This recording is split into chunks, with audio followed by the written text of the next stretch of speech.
গাছ আমাদের জীবন, আর এই জীবন রক্ষায় আমাদের এগিয়ে আসতে হবে। খুলনা বিভাগীয় বৃক্ষরোপণ অভিযান ও বৃক্ষ মেলা 2024 উপলক্ষে আগত অতিথিরা পরিবেশ রক্ষায় গাছ লাগানোর ওপর জোরারোপ করেন।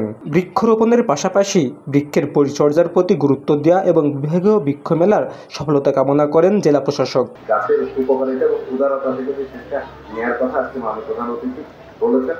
সেই আলোকেই আমরা বৃক্ষরোপণ এবং বৃক্ষ পরিচর্যা যাতে আমরা আরো আগের চেয়ে আরো বেশি আগ্রহী আমাদের বৃক্ষরোপণ ও বৃক্ষমেলা 2024 সফল হোক। আমাদের জন্ম থেকে মৃত্যু পর্যন্ত প্রতিটি ক্ষেত্রে গাছের ভূমিকা অপরিসীম। এবারের বর্ষা মৌসুমে সবাইকে 3টি করে গাছ লাগানোর পরামর্শ দেন খুলনা পুলিশ কমিশনার।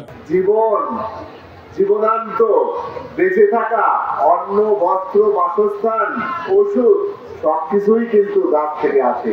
কাজেই গাছ লাগানো জীবনের জন্য অত্যন্ত অপরিহার্য। সুন্দরবন, আইলা, হিডর, রিমাল এগুলোতে কিভাবে বন্ধুর মতো ঢাল হয়ে আমাদের খুলনাবাসীকে রক্ষা করে।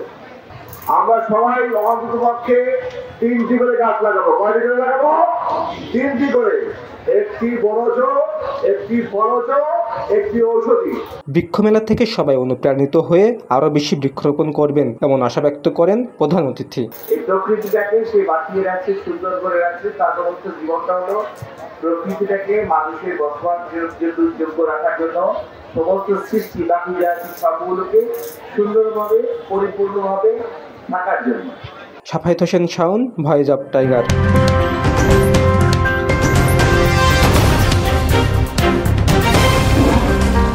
Voice of Tiger.